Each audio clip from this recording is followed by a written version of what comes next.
कल्पना कीजिए एक नई चमचमाती हुई आधुनिक तकनीक से लैस इलेक्ट्रिक कार आपके गैराज में बस धूल खा रही है और उसकी जगह मजबूरी में एक पुराना धुआं छोड़ने वाला बहुत शोर मचाने वाला डीजल ट्रैक्टर बाहर निकाला जा रहा है।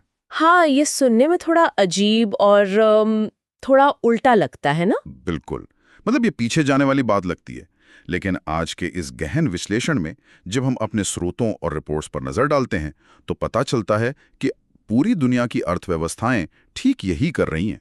सही कहा आपने।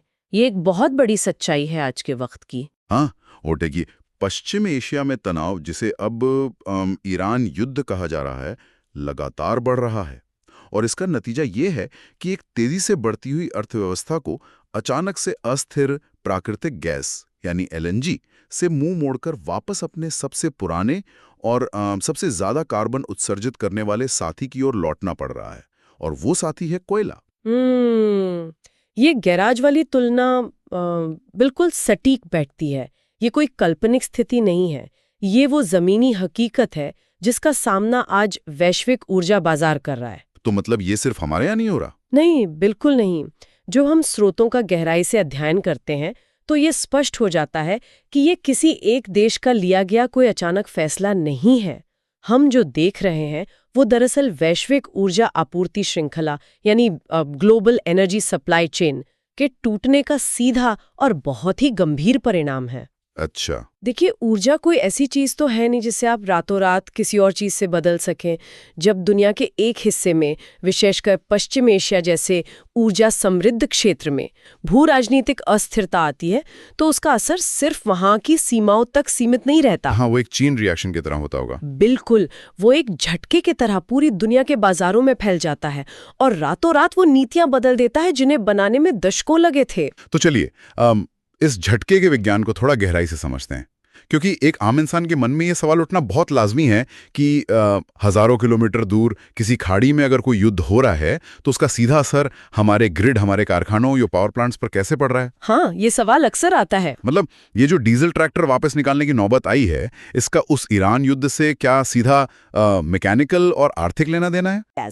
इसके बाजार के काम करने के तरीके को समझना होगा। एलएनजी कोई ऐसे गैस नहीं है जो सीधे पाइप से आ रही हो। सही, उसे तो लिक्विड फॉर्म में लाना पड़ता। हाँ, इसे बहुत ही कम तापमान पर ठंडा करके लिक्विड या तरल में बदला जाता है ताकि इसे बड़े बड़े विशेष समुद्री जहाजों में भरकर दुनिया भर में ले जाया जा सके। अब गैस खरीदने के दो मुख्य तरीके होते हैं। ओके, दो तरीके। एक होता है लंबी अवधि का कॉन्ट्रैक्ट, जहां दाम पहले से तय होते हैं, और दूसरा होता है स्पॉट प्राइस या तत्काल बाजार। तो ये स्पॉट प्राइस मतलब जैसे अगर मुझे आज के आज तुरंत कोई चीज खरीदनी हो तो उस समय जो भी बाजार भाव चल रहा होगा मुझे वही देना पड़ेगा। बिल्कुल सही पकड़ा आपने। इसे आप ऐसे समझ सकते हैं कि लंबी अवधि का कॉन्ट्रैक्ट एक किराए के मकान की तरह है जिसका किराया साल भर के लिए तय है। अच्छा, एक फिक्स्ड रेट मिल गया हमें। हाँ, लेकिन स्पॉट मार्केट ऐसा है जैसे किसी शहर में बहुत बड़ा आयोजन हो रहा हो, सारे कमरे भर गए हों और आपको आखिरी मिनट में कोई होटल बुक करना पड़े। ओह, तब तो होटल वाला मनमाना पैसा मांगेगा। वही तो, ऐसे में होटल वाला आपसे कई गुना ज्यादा पैसा मांगता है। पश्चिम आसिया में संघर्ष के कारण एलएनजी ले जाने वाले जहाजों के लिए रास्ते असुरक्षित हो गए हैं। आपूर्ति बाधित होने का डर फैल गया है। और इस डर की वजह से दाम बढ़ गए? बिल्कुल, इस डर और घबराहट की वजह से गैस के स्पॉट प्राइस आसमान छूने लगे हैं। बाजार में एक तरह की पैनिक बाइंग यानी घबराहट में की जाने वाली खरीदारी शुरू हो गई है। लेकिन एक बात सोचने वाली है, अगर गैस महंगी हो भी गई है तो क्या कोई देश उस बढ़ी हुई कीमत को बर्दाश्त नहीं कर सकता? मेरा मतलब है कि क्या पावर प्लांट्स महंगी गैस खरीदकर उसे इस्तेमाल नहीं कर सकते? उन्हें बंद करने की क्या जरूरत है? यहीं पर अर्थशास्त्र का सबसे कड़ा नियम लागू होता है। जो पावर प्लांट्स प्राकृतिक गैस से चलते हैं उनका पूरा गणित एक निश्चित लागत पर आधारित होता है। अगर वे स्पॉट मार्केट से 3 या 4 गुना महंगी गैस खरीदकर बिजली बनाएंगे तो उस बिजली की उत्पादन लागत इतनी ज्यादा हो जाएगी कि कोई भी वितरण कंपनी जो डिस्कॉम्स होते हैं वो उसे खरीदना नहीं चाहेगी। और अगर खरीद लिया तो सीधा असर आम जनता पर पड़ेगा। हाँ, और अगर वितरण कंपनी उसे खरीदेगी तो उपभोक्ता का बिजली का बिल इतना ज्यादा आएगा कि वो एक राजनीतिक और सामाजिक संकट बन जाएगा। तकनीकी भाषा में कहें तो इतनी महंगी गैस से बिजली बनाना आर्थिक रूप से पूरी तरह अव्यावहारिक या अनइकोनॉमिकल हो जाता है। तो उनके पास बंद करने के अलावा कोई रास्ता नहीं बचता? सही कहा। भारी नुकसान से बचने के लिए इन गैस आधारित संयंत्रों के पास अपना उत्पादन पूरी तरह रोकने या बहुत कम कर देने के अलावा कोई विकल्प नहीं बचता। तो ये तो बहुत ही चिंताजनक स्थिति है। मतलब गैस मौजूद है लेकिन वो इतनी महंगी है कि उसे जलाना नोटों की गड्डियों को जलाने जैसा है। एकदम वैसा ही। तो जब गैस का विकल्प खत्म हो गया तो हम कोयले की तरफ मुड़ गए। लेकिन यहाँ मुझे स्रोतों में दी गई जानकारी पर थोड़ा सवाल उठाना है। बोलिए, क्या सवाल है? हम पिछले एक दशक से नेट जीरो कार्बन उत्सर्जन कम करने और जलवायु लक्ष्यों की बातें कर रहे हैं।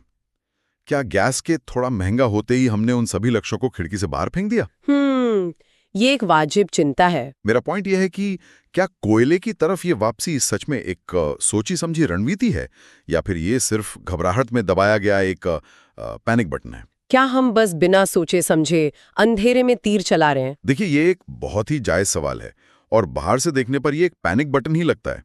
लेकिन यहाँ जो सबसे रोचक बात है वो ये है कि डेटा और हमारे स्रोत हमें एक पूरी तरह से अलग कहानी बताते हैं। अच्छा, कैसे? ये कोई अचानक लिया गया फैसला नहीं है, बल्कि एक बहुत ही विशाल और सुनियोजित स्ट्रेटेजिक शिफ्ट है। अगर हम सिर्फ आंकड़ों के पीछे के लॉजिस्टिक्स पर नजर डालें तो स्थिति साफ हो जाती है। डेटा क्या कहता है इस पर? डाटा बताता है कि प्रधानमंत्री नरेंद्र मोदी ने खुद सभी पावर प्लांट्स में पर्याप्त कोयला भंडार का आश्वासन दिया है। और ये सिर्फ एक राजनीतिक बयान नहीं है, इसके पीछे जमीनी स्तर पर एक बहुत बड़ा तंत्र काम कर रहा है। स्रोत बताते हैं कि लगातार दूसरे साल भारत ने 100 करोड़ टन, जी हां, 1 बिलियन टन कोयला उत्पादन का आंकड़ा पार कर लिया है। 100 करोड़ टन! बाप रे! ये आंकड़ा अपने आप में इतना विशाल है कि इसका अंदाजा लगाना भी मुश्किल है। इसका मतलब है कि इसे निकालने और पूरे देश में फैलाने के लिए एक बहुत ही जटिल लॉजिस्टिक्स नेटवर्क दिन रात काम कर रहा होगा। बिल्कुल। 100 करोड़ टन कोयले का मतलब है हजारों मालगाड़ियां और ट्रकों का एक अंतहीन सिलसिला जो खदानों से लेकर पावर प्लांट्स तक लगातार चल रहा है। ये तो सच में विशाल है। और अगर हम इन्वेंट्री यानी सुरक्षित भंडार की बात करें तो तैयारी का स्तर और भी हैरान करने वाला है। स्रोतों के अनुसार 21 मार्च तक देश के पास 58 मिलियन टन की कुल इन्वेंट्री है। 58 मिलियन टन? तो ये कितने दिन चलेगा? ये भंडार पूरे देश के लगभग 24 दिनों की लगातार खपत के लिए पर्याप्त है। लेकिन बात यहाँ खत्म नहीं होती। खदानों के मुहाने पर, जिसे तकनीकी भाषा में पिट हेड कहते हैं, वहां भी लगभग 127 मिलियन टन का एक विशाल भंडार मौजूद है। थोड़ा रुकिए, इस पिटहेड भंडार की कार्यप्रणाली को समझना जरूरी है। खदान से कोयला निकालकर उसे सीधे प्लांट्स में भेजने के बजाय खदान के ही मुहाने पर इतना बड़ा पहाड़ क्यों खड़ा किया जा रहा है? इसका रणनीतिक फायदा क्या है? पिटहेड असल में खदान का वो हिस्सा है जहां से कोयला सतह पर आता है। वहां इतना बड़ा भंडार इसलिए रखा जाता है ताकि वो एक बफर या कुशन की तरह काम करे। बफर मतलब इमरजेंसी के लिए? हाँ, जैसे मान लीजिए कल को खादान के अगर कोई तकनीकी खराबी आ जाए या भारी बारिश के कारण खादान में पानी भर जाए और उत्पादन रुक जाए, तो अगर पिटहेड पर 127 मिलियन टन कोयला पहले से मौजूद है तो रेलवे वैगनों और ट्रकों को खाली नहीं लौटना पड़ेगा। अच्छा, मतलब सप्लाई चेन रुकेगी नहीं? एकदम सही। सप्लाई चेन बिना किसी रुकावट के चलती रहेगी। इसके अलावा सरकार बाजार को स्थिर रखने के लिए आर्थिक कदम भी उठा रही है। जैसे कोल इंडिया लिमिटेड इसी मार्च महीने में 29 ई-ऑक्शंस आयोजित कर रहा है, जिसमें 23.56 मिलियन टन कोयला बाजार में पेश किया जाएगा। तो बाजार में अचानक इतनी बड़ी मात्रा में कोयला उतारने के पीछे क्या विज्ञान है? क्या इससे कीमतें गिरेंगी? बिल्कुल गिरेंगी। जब वैश्विक स्तर पर गैस की कीमतें आसमान छू रही हैं, तो सरकार जानबूझकर घरेलू कोयले की सप्लाई को बाजार में बाढ़ की तरह ला रही है। डिमांड और सप्लाई का सिंपल रूल। हाँ, जब किसी चीज की सप्लाई अचानक से बहुत ज्यादा बढ़ जाती है तो उसकी कीमतें नियंत्रण में आ जाती हैं। ये एक बहुत ही सोची समझी आर्थिक ढाल है। हमारे स्रोतों का एक और बहुत महत्वपूर्ण आंकड़ा इस रणनीति को सही साबित करता है। वो क्या है? भारत में कुल 189 कोयला आधारित संयंत्र हैं और इनमें से 172 पूरी तरह से घरेलू कोयले पर निर्भर हैं। कमाल है। यानी इन 172 प्लांट्स को इस बात से कोई फर्क नहीं पड़ता कि वैश्विक बाजार में LNG या आयातित कोयले का क्या दाम चल रहा है, क्योंकि इनका ईंधन हमारे अपने देश की जमीन से आ रहा है। ये तो एक तरह का अभेद्य कवच हो गया। वैसा ही समझ लीजिए। लेकिन यहाँ एक बहुत बड़ा विरोधाभास सामने आता है। चलिए इस पर बात करते हैं। हमने कोयले के इतने विशाल भंडार जमा कर लिए हैं, खदानों पर पहाड़ खड़े कर दिए हैं, लेकिन अभी तो सिर्फ मार्च का महीना है। हाँ, गर्मियों की तो बस शुरुआत है। वही तो, गर्मियों की बस शुरुआत भर हुई है। और सबसे बड़ी बात, हमारे पास 250 गीगावाट की स्थापित रिन्यूएबल एनर्जी क्षमता है। 250 गीगावाट कोई छोटी संख्या नहीं है। अगर इसे एक संदर्भ में देखा जाए तो ये इतनी बिजली है जो एक साथ करोड़ों घरों को रोशन कर सकती है, और ये हमारी कुल ऊर्जा क्षमता का लगभग आधा है। सही कह रहे हैं आप। तो जब हमारे पास इतनी ज्यादा सौर और पवन ऊर्जा है जो कि बिल्कुल मुफ्त और साफ है, फिर भी हमें इस पुराने डीजल ट्रैक्टर की इतनी सख्त जरूरत क्यों पड़ रही है? सूरज इस समस्या का समाधान क्यों नहीं कर पा रहा है? ये शायद ऊर्जा के क्षेत्र का सबसे जटिल और दिलचस्प सवाल है, और इसका जवाब डक कर्व नामक एक अवधारणा और हमारी ऊर्जा खपत के पैटर्न में छिपा है। डक कर्व, ये क्या होता है? मैं बताती हूँ। रिन्यूएबल एनर्जी, खासकर सौर ऊर्जा, बिल्कुल काम कर रही हैं, लेकिन इसकी सबसे बड़ी समस्या है इसका रुक रुक कर आना, जिसे हम इंटरमिटेंसी कहते हैं। मतलब वो लगातार एक जैसी नहीं रहती। बिल्कुल। इसे एक बहुत ही व्यवहारिक परिदृश्य से समझते हैं।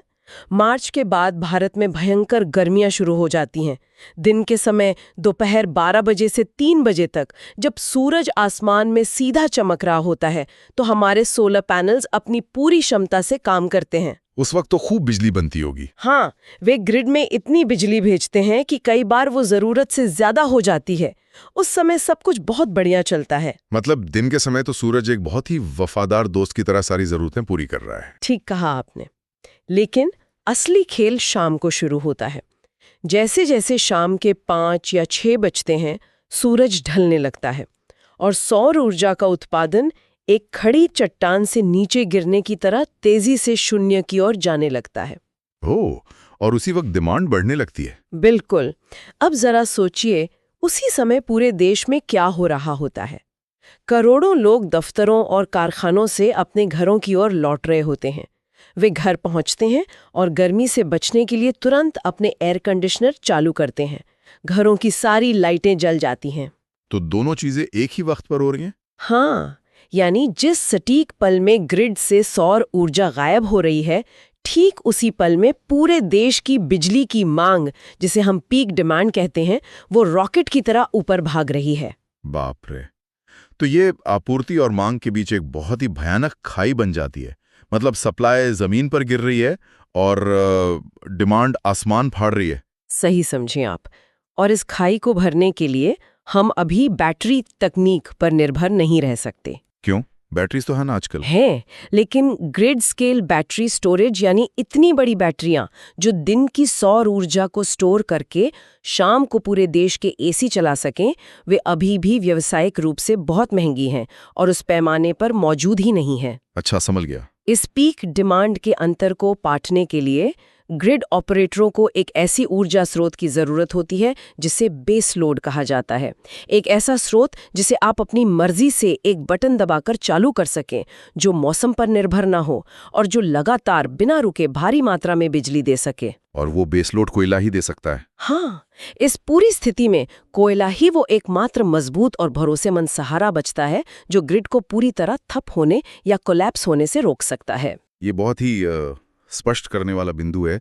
हम रिन्यूएबल एनर्जी को लेकर कितने भी उत्साहित हों, लेकिन सच्चाई ये है कि जब शाम के 7 बजे पूरा देश एक साथ गर्मी से बचने के लिए एसी चलाता है, तो असल में वो एसी उसी कोयले से चल रहा होता है। ये एक ऐसी सच्चाई है जिसे झुठलाया नहीं जा सकता। और देखिए, अगर हम इस पूरी स्थिति को सिर्फ भारत के नजरिए से हटाकर वैश्विक परिदृश्य में देखें, तो स्रोतों में एक बहुत ही दिलचस्प बात सामने आती है। वो क्या? ये सिर्फ एक स्थानीय मजबूरी नहीं है। अगर हम अमेरिका की तरफ देखें, तो रिपोर्ट्स बताती हैं कि वहां भी बिना किसी राजनीतिक विचारधारा का समर्थन किए पूर्व ट्रंप प्रशासन के दौरान ऊर्जा नीतियां कोयला उत्पादन को बढ़ावा देने की तरफ झुकी हुई थी। ये तो वहां भी देखा गया था। हाँ, ये दर्शाता है कि जब वैश्विक संकट आता है तो गैस पर निर्भरता कम करके किसी भी तरह ऊर्जा सुरक्षा सुनिश्चित करना एक वैश्विक आर्थिक बचाव की रणनीति बन जाता है। ना कि कोई राजनीतिक मुद्दा। ये बिल्कुल सही है। जब किसी देश की ऊर्जा सुरक्षा दांव पर होती है तो नीतियां बहुत व्यवहारिक हो जाती हैं। संकट के इस दौर में कोयला महंगी गैस के खिलाफ एक प्राइस चेक या नियंत्रण का काम कर रहा है। एक टेम्परेरी रिलीफ कह सकते हैं। हाँ, लेकिन इसका मतलब ये कतई नहीं है कि कोयले के पीछे छिप जाने से सारे वैश्विक खतरे टल गए हैं। एक बहुत बड़ा जोखिम अभी भी मंडरा रहा है और वो रसद और परिवहन से जुड़ा है। रसद का जोखिम? लेकिन अभी तो हमने पूरे विस्तार से चर्चा की कि हमारे 189 में से 172 प्लांट्स पूरी तरह से घरेलू कोयले पर चलते हैं। कोयला हमारे पास है, खदानें हमारे पास हैं। फिर ये बाहरी खतरा कहाँ से आ रहा है? ये खतरा सीधे कोयले की कमी का नहीं बल्कि दुनिया भर में माल ढुलाई के अर्थशास्त्र का है। अच्छा। स्रोत हमें चेतावनी देते हैं कि पश्चिमी एशिया के संकट के कारण स्ट्रेट ऑफ हॉर्मोज यानी हॉर्मोज जलडमरू मध्य के आसपास भारी तनाव है। ये वो संकरा समुद्री रास्ता है जहां से दुनिया के तेल और गैस का एक बहुत बड़ा हिस्सा गुजरता है। ये दुनिया की ऊर्जा का एक चोक पॉइंट है। ओहो, तो अगर वो संकरा समुद्री रास्ता युद्ध या प्रतिबंधों के कारण बाधित होता है तो उसका असर हमारे घरेलू कोयले पर कैसे पड़ेगा? देखिए, अगर उस रास्ते पर कोई भी खतरा पैदा होता है तो पूरे समुद्री क्षेत्र में जाने वाले जहाजों का इंश्योरेंस और फ्रेट कॉस्ट्स यानी माल भाड़ा रातों रात आसमान छूने लगता है। समझ रहा हूँ। भले ही हम ज्यादातर घरेलू कोयला इस्तेमाल करते हो, लेकिन हमारे कुछ तटीय पावर प्लांट्स, कोस्टल प्लांट्स अब भी आयातित कोयले का उपयोग करते हैं। उससे भी बड़ी बात, वो घरेलू कोयला जो ट्रकों और मालगाड़ियों में जा रहा है, वो ट्रक और ट्रेनें तो डीजल से ही चलती है ना? हाँ बिल्कुल, और डीजल आयातित कच्चे तेल से बनता है। एकदम सही। इसके अलावा दुनिया भर में जब शिपिंग महंगी होती है तो हर तरह की रसाद महंगी हो जाती है। अगर समुद्री माल भाड़े में भारी वृद्धि होती है तो वो महंगाई एक चेन रिएक्शन की तरह पूरी अर्थव्यवस्था में फैल जाती है। इसलिए सिर्फ घरेलू कोयला होने से हम पूरी तरह से वैश्विक झटकों से मुक्त नहीं हो जाते। तो अगर इस पूरी परिस्थिति को एक रूपक में बांधा जाए तो कोयला असल में उस कार की स्टेपनी या स्पेयर टायर की तरह है। हाँ, बिल्कुल सटीक उदाहरण है। जब आपका मेन टायर यानी गैस पंक्चर हो जाता है तो ये स्पेयर टायर आपको बीच सड़क पर फंसने से बचा लेता है। लेकिन सच तो यह है कि कोई भी अपनी कार को हमेशा के लिए सिर्फ स्पेयर टायर पर नहीं चलाना चाहता। बिल्कुल नहीं। ये एक अस्थायी उपाय है। तो सवाल ये उठता है कि इसका स्थायी इलाज क्या है? कल का क्या होगा? ये इस पूरी चर्चा का सबसे अहम सवाल है और हमारे स्रोतों में इसका एक बहुत ही दूरदर्शी समाधान भी सुझाया गया है। वो समाधान क्या है? पूर्व सरकारी सचिव अरुणा शर्मा के विचारों का गहराई से हवाला देते हुए स्रोत बताते हैं कि अंतिम लक्ष्य सिर्फ ईंधनों को बदलना नहीं बल्कि पूरी प्रणाली को आत्मनिर्भर बनाना होना चाहिए। आत्मनिर्भर? तो इसके लिए क्या करना होगा? उन्होंने दो बहुत ही मुख्य और व्यावहारिक बदलावों पर जोर दिया है जो गैस पर हमारी निर्भरता को जड़ से खत्म कर सकते हैं। तो अब वे दो ढांचागत बदलाव कौन से हैं और वे कैसे काम करेंगे? पहला बदलाव है औद्योगिक स्तर पर यानी इंडस्ट्रियल शिफ्ट। आज हमारे देश के बहुत से कारखाने और उद्योग अपनी भट्टियों को बहुत उच्च तापमान पर गर्म करने के लिए प्राकृतिक गैस पर निर्भर हैं। इंडस्ट्रीज में गैस बहुत लगती है। इस निर्भरता को खत्म करने के लिए स्रोतों ने कोल टू गैस या सिन गैस तकनीक को अपनाने का सुझाव दिया है। कोल टू गैस? हाँ। ये कोल टू गैस तकनीक असल में काम कैसे करती है? क्या हम बस कोयले को जला रहे हैं? नहीं नहीं, ये सामान्य रूप से कोयला जलाने से बहुत अलग है। इसे गैसिफिकेशन कहते हैं। इस प्रक्रिया में घरेलू कोयले को सीधे हवा में जलाने के बजाय एक बहुत ही नियंत्रित वातावरण में रखा जाता है जहां ऑक्सीजन की मात्रा बहुत कम होती है। अच्छा, कम ऑक्सीजन में? फिर इसे अत्यधिक उच्च तापमान पर गर्म किया जाता है। ऑक्सीजन कम होने के कारण कोयला जलकर राख नहीं होता बल्कि वो रासायनिक प्रतिक्रिया करके एक ज्वलनशील गैस छोड़ता है जिसे सिंथेसिस गैस या सिन गैस कहते हैं। वाह, तो कोयले से गैस बन गई? हाँ, इस सिन गैस का उपयोग उद्योग बिल्कुल उसी तरह कर सकते हैं जैसे वे प्राकृतिक गैस का करते हैं। इससे महंगी आयातित एलएनजी पर उद्योगों की निर्भरता लगभग खत्म हो जाएगी। ये तो वाकई तकनीक का एक बहुत ही शानदार इस्तेमाल है। हम अपने ही संसाधन को एक नए और बेहतर रूप में ढाल रहे हैं। और दूसरा बदलाव क्या है? दूसरा बदलाव कोई बड़ी औद्योगिक तकनीक नहीं है बल्कि सीधा हमारे और आपके रसोई घरों से जुड़ा है जिसे हम घरेलू शिफ्ट कह सकते हैं। हम सभी खाना पकाने के लिए एलपीजी सिलेंडर या पाइप्ड प्राकृतिक गैस यानी पीएनजी का इस्तेमाल करते हैं। हाँ, हर घर में वही होता है। स्रोत ये सुझाव देते हैं कि हम एक बड़े पैमाने पर गैस स्टोव को छोड़कर बिजली या सौर ऊर्जा पर आधारित इंडक्शन कुकिंग को अपनाना चाहिए। ओह, ये तो एक बहुत ही बड़ा व्यवहारिक और बिहेवियरल बदलाव है। हमने तो हमेशा गैस की नीली लॉ को ही कुकिंग का स्टैंडर्ड माना है। हाँ, लेकिन अब वक्त बदल रहा है। लेकिन अगर हम इसका गणित समझें, सोचिए अगर करोड़ों घर अचानक से गैस छोड़कर इंडक्शन पर आ जाएं और वो इंडक्शन हमारे अपने देश में बन रही सौर ऊर्जा या घरेलू ग्रिड की बिजली से चले, तो जरा सोचिए प्राकृतिक गैस की कुल मांग में कितनी भारी गिरावट आएगी। बिल्कुल, और यही तो आत्मनिर्भरता का असली मतलब है। अगर हम घर में बन रही बिजली से ही खाना पका सकेंगे तो हमें इस बात की जरा भी चिंता नहीं होगी कि दुनिया के किसी कोने में किसी जलदमरू मध्य के पास चल रहे युद्ध के कारण रातों रात गैस के दाम कितने बढ़ गए हैं। सही कहा। हम उस जियोपॉलिटिकल ब्लैकमेल से पूरी तरह आजाद हो जाएंगे। एकदम। ये ऊर्जा सुरक्षा को देखने का एक बहुत ही अलग, गहरा और आत्मनिर्भर नजरिया है। देखिए श्रोताओं, हमने आज के इस गहन विश्लेषण की शुरुआत उस गैराज में खड़े डीजल ट्रैक्टर और इलेक्ट्रिक कार के उदाहरण से की थी। गैस के स्पॉट प्राइस से लेकर 100 करोड़ टन कोयले के लॉजिस्टिक्स, डक कर्व और इंडक्शन कुकिंग तक इस पूरी स्थिति का विश्लेषण करने के बाद एक बहुत ही गहरा विचार मन में आता है जो हम यहाँ छोड़ना चाहेंगे। वो विचार क्या है?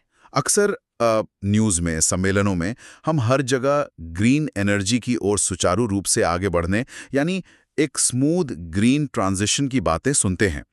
हमें ऐसा लगता है कि ये एक बिल्कुल सीधी, चिकनी और साफ सड़क है। हम सोचते हैं कि बस एक दिन हम आराम से कोयले को अलविदा कह देंगे और पूरी दुनिया शांति से सौर और पवन ऊर्जा पर चलने लगेगी।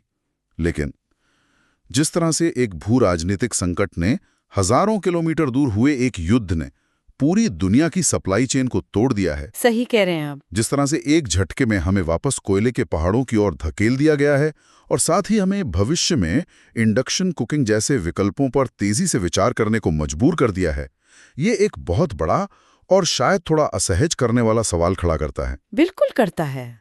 क्या ये संभव है कि हमारे भविष्य की ऊर्जा नीतियां हमारे आदर्श जलवायु लक्ष्यों यानी क्लाइमेट गोल्स या सम्मेलनों में किए गए वादों से तय नहीं होंगी, बल्कि वे नीतियां अचानक आने वाले इन वैश्विक आपातकालों, युद्धों और सप्लाई चेन के टूटने से तय होंगी? ये एक जरूरी सवाल है। क्या हमारा वो ग्रीन फ्यूचर पे एक बिल्कुल सीधी और साफ सड़क है, या फिर ये भू-राजनीतिक संकटों और अप्रत्याशित मोड़ों से भरा एक टेढ़ा-मेढ़ा रास्ता है जहां हमें बार-बार अपने पुराने स्पेयर टायर को बाहर निकालना ही पड़ेगा? ये वाकई एक ऐसा ज्वलंत सवाल है जिस पर हम सबको गंभीरता से सोचने की जरूरत है, क्योंकि योजनाएं चाहे कागज पर कितनी भी आदर्श और अच्छी क्यों ना लगे, वास्तविकता हमेशा वैश्विक संकटों की उथल-पुथल के बीच ही अपना रास्ता बनाती है। बिल्कुल सही कहा। कागजी योजनाओं और जमीनी हकीकत के बीच का ये फासला ही सबसे बड़ा सच है। और इसी विचार के साथ हम आज के इस गहन विश्लेषण को यहीं विराम देते हैं। अगली बार जब कोई स्विच चालू किया जाए तो उस बिजली के पीछे की इस वैश्विक कहानी पर जरूर सोचिएगा। नमस्कार।